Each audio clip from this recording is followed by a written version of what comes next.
This is Sleeping in Trees, the audiobook. Chapter 2, Sweet Essie May. In my young life, of all the important adults outside Mom and Dad, Essie May was my favorite. She was a loving surrogate for my blood mother, who was often not around. When my family relocated from Huntington, New York in 1956, they soon realized that with 3 growing boys, and perhaps more on the way, they were going to need some help. They were looking for what was, at the time, called a maid. There were agencies in the 1950s for almost all domestic services, including maids. Once hired, maids took on a variety of chores and responsibilities within the household. Some cooked or cleaned, while others kept an eye on the children. Some attempted to do all 3. One day, not too long after we had moved into the new house, Dad and Mom contacted a local agency in South Miami and procured a maid. Her name was Essie May. We just called her Essie. I will forever remember on occasion, at a very young age, asking where Dad was. Often Mom would tell me that he had gone to pick up Essie. She rode the bus from the black section of South Miami, about 10 miles away, to the entrance of our neighborhood. Dad, at the time, had a little British racing green MG and would drive the half a mile from our home to pick her up. Essie was a very short but large woman, and without the lift, it is unlikely that she would have been able to complete the journey on foot in the 90-degree heat. Dad would collect her in the morning and usually drop her off back at the bus stop when the workday was done. Occasionally, her common-law husband, John, would pick her up and save my dad the short drive, but this was rare, as John was not very reliable. He often had other more pressing matters to deal with, like odd jobs and sometimes alligator poaching. Unlike today, it was illegal to hunt gators in the state of Florida. More than a few times, he got nabbed and thrown in the hoosegow, as Mom would say. Sometimes there was also hooch involved. I'd overhear Dad grumble as he got into his MG and headed to the hoosegow to bail him out. Sometimes, when neither my dad nor John was available, Essie would call on her old friend Cora Lee for a ride home. They were neighbors of sorts, and Cora Lee was also a maid. She worked for a family that lived several blocks away in an adjacent neighborhood. Ever so slowly, Cora Lee would glide around the corner in her well-worn, all-white Cadillac Coupe de Ville, late in the afternoon, with shadows growing long and pronounced. She'd idle the white Cadillac up to the front of our house and come to a halt right in the street a bit past our driveway. Cora Lee's giant land yacht would rock fore and aft as it pulled into the dock. Essie would be sitting on our front stoop, usually with me next to her and sometimes Lobster. In the later years, Mr. Horrible would take up this favored position. After Cora Lee pulled to a stop, Essie would gather up her bags and begin her swishing and swaying journey casually down the driveway and across the front yard to the DeVille. The greeting would always include a little wave, and I'd see smiles and hear a few chuckles. Sometimes they'd both hoot and holler, and I'd wonder what that was all about. I only saw Cora Lee wrestle her ample frame out of her low-slung DeVille once. It was a bit of a challenge, to say the least. She was absolutely enormous, a true giant. By any measure, height, bust, girth, or the shelving department out back, Cora Lee was just a lot of woman. When Essie May and she loaded up on a late Saturday afternoon, the limits of man-made machines were seriously challenged. The rear of the massive land yacht was almost firmly planted on the road. Even a ripple in the asphalt or the slightest depression or bump would cause sparks to fly. Fully secured in the overtaxed DeVille, they would glide off at dusk and slowly disappear into the night. My favorite observation took about 2 minutes. Sometimes I would ride my bike behind them down the road to watch. It was easy since Coralie only drove about 10 miles an hour, and they would be carrying on and laughing with no idea I was trailing them.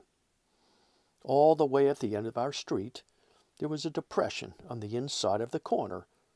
It was always there because every driver insisted on running over it on right turns. It had been patched and repatched to no avail, as everyone always cut that corner short.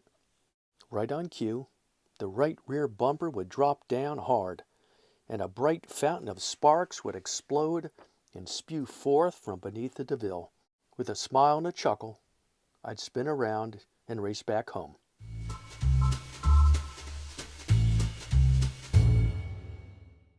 The few times that John drove out to retrieve Essie, he would park his big beat-up Buick along the road in front of the house, partway on our lawn, and wait patiently. On occasion, I approached him to say hello, if for no other reason than to show my respect for Essie. He was very quiet and didn't say much, but was not surly or rude. I would describe him as a serious man of few words. John was instead a man of action, and I learned this firsthand late one afternoon. I was in the garage, messing around with Dinkle and Lobster, when there was suddenly quite a commotion in the front yard. Sitting in his car waiting for Essie, John had spotted a raccoon sneaking across Dr. Brown's driveway in broad daylight. Coons are nocturnal animals, and what drove this foolish and furry critter to amble across the driveway on a Saturday afternoon, especially right in front of John, remains a mystery. Both sprang into action, the coon hustling down the gravel driveway and John leaping from his car. In his right hand he held a long stick that seemed to appear out of thin air. Off the coon raced. With John and his stick closing ground, the critter took a sharp right turn and headed straight up a bushy oak tree at the side of our yard. John went right up after him, without so much as a pause. This was an impressive chase, and I marveled at John's musculature and power. For an older man, he was particularly lean and toned, and he moved like a cat. A treetop tussle began. The coon hissed and snapped. John poked him with the stick, and the coon hissed and snapped some more. It was a brief encounter. Fairly quickly, John delivered the knockout poke, combined with a devastating swat. The furry, rascally thing tumbled out of the tree, bounced off the soft lawn, and headed back down the driveway from where he'd come with the signature rolling amble, unique to a coon on the run. Essie's man leapt through the air just as fast and was right on his bushy, striped tail. In short order, he was cornered against Dr. Brown's patio wall and pinned by John's long stick. As the three of us watched wide-eyed from a safe distance, John reached around cat-quick and grabbed the coon by the scruff of his neck. He hoisted him up like a kitten. The coon was going wild, hissing and spitting with jaws gnashing. John hustled quickly back to his big Buick and, with a practiced hand, popped the trunk, tossed the coon inside, and slammed it firmly shut with a loud metallic bang. He looked like he'd done this before. I wondered exactly how he would extract the angry coon when he got home.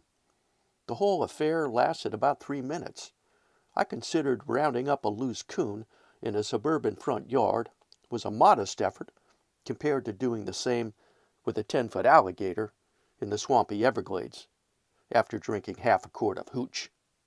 When I asked Essie the next day about the fate of the harried coon, she told me they were keeping it at their house as a pet.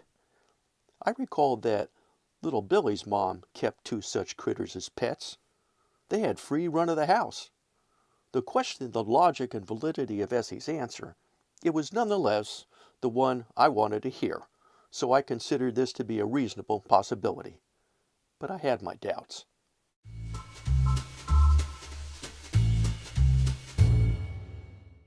One Saturday morning, Dad's MG was returning from the bus stop with Essie. I was out in the front yard and heading over to Dork's, and the little MG caught my eye. He rounded the corner at the end of the street and proceeded slowly down the road, shifting smoothly through the gears. I noticed that the sports car was listening sharply to the left. It struck me that day, and perhaps my dad also, just how large a woman Essie actually was, and perhaps that another form of transportation might be more suitable. Essie wore a maid's uniform in those days, a light blue cotton dress that buttoned up the front. They came in a variety of sizes, of course, but Essie wore hers tight. She was always neat as a pin, but the dress was always tight in the front, struggling to contain her massive bosoms. It was even tighter in the rear, to deal with an equally expansive derriere. I do not believe Essie dressed this way by design, but more by necessity. She was just a big girl, and robust in all directions. She wore her coarse, short black hair pulled back tightly and slicked down heavily with a fragrant pomade. Sometimes, when she picked me up for a hug, I'd get the greasy gel on my hands and could not understand how anyone would put the stuff in their hair on purpose. It did have a flowery, delightful aroma. Saturday mornings I was often home when Essie arrived. She would struggle to extract herself from the MG. Dad would stand sheepishly to the side, not entirely sure what to do to help her out of the car. Soon he started using the much more commodious Lincoln, and everyone seemed much happier. Essie would pad slowly through the garage, if he parked there, and sometimes up the stoop and through the front door if he rounded the driveway in reverse. With a small army of rambunctious boys usually milling about the area, the entrance selected was the one easiest and safest to navigate. As she went about her morning routine, always barefoot, I can only describe her movement as a controlled, slow-motion commotion. Essie May certainly had her own special rhythm. My parents were usually at the yacht club by then, and a relaxing Saturday would begin. Essie would stroll around the house, rolling through her chores, humming and softly singing a gospel hymn in the most delightful, rich baritone. She couldn't very well make the bed with me in it, so if she came upon me still asleep, a hearty rendition of a James Brown classic was usually enough to rouse me. Failing that, Mr. Ray Charles, "Hit the road, Jack," was guaranteed to have me up and out in a jiffy. Essie was not a vigorous cleaner. She would mop a bit, use some pledge on a table now and then, often with a cookie held loosely between her lips. Vienna fingers were her favorite. Sometimes she would nibble on a cold hot dog or a spoonful of peanut butter. She'd cook me a fried bologna sandwich on white bread with yellow mustard if I asked her to. I often did. By late morning, Essie would migrate down to the small family room next to the pool with a basket of fresh, warm laundry, set up her ironing board, and turn on the TV. I loved the smell of the iron on the clean clothes fresh from the dryer.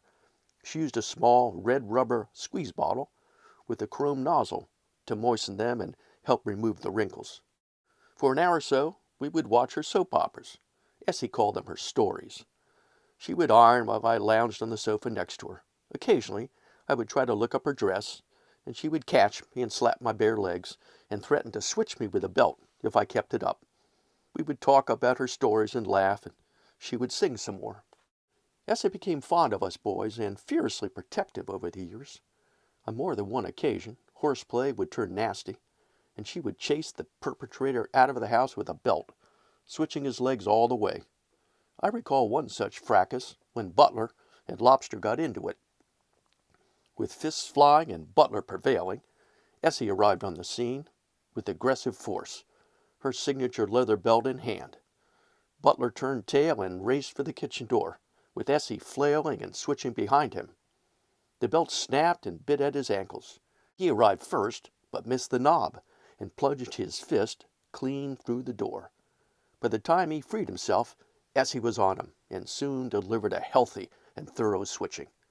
Butler kept his distance from Essie after that encounter. She was good with a belt. It was not long before Lobster and I realized that Essie's ample girth presented an interesting target for our dart guns. So some days we would hunt her. She was dangerous game indeed. We'd watch Tarzan on Saturday morning TV. With his African heroics providing healthy inspiration, we would load up our dart guns, being certain to remove the rubber protective suction cups, and head out onto the savannah that extended across our living and dining rooms. Essie was not swift, but she was very strong. So whenever we embarked on a hunting expedition, we needed to be darn sure we had a good escape route. After patient surveillance, Essie would eventually appear, usually moving through the kitchen. We would lie in wait behind the cocktail table in the living room. As she shuffled by with a spoonful of peanut butter, we would unload in tandem on her rumbling backside. With explosive force, she would burst into action. There was a lot of movement in opposing directions whenever she responded to a direct hit. On more than one occasion, she snagged Lobster and dragged him off to his bedroom to administer a good strapping with her belt on his bare legs. She only caught me once. Instead of a good strapping, she gave me just a good scruffing around the ears and released me unharmed back into the wild.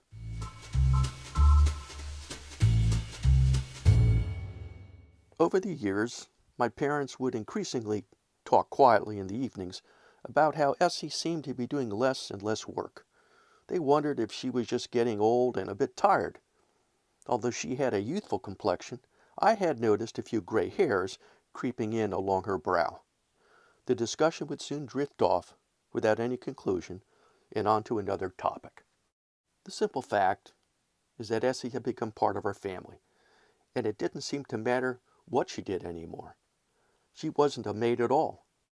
Essie had become our nanny, or perhaps that is what she had really been the very first day she rolled up in the front of the house in Dad's MG. Still, Dad would pick her up in the Lincoln, bring her home from the bus stop in the morning, and then take her back at the end of the day. I noticed that increasingly, he'd drive her all the way back to the black section of South Miami to save her from the long bus ride home.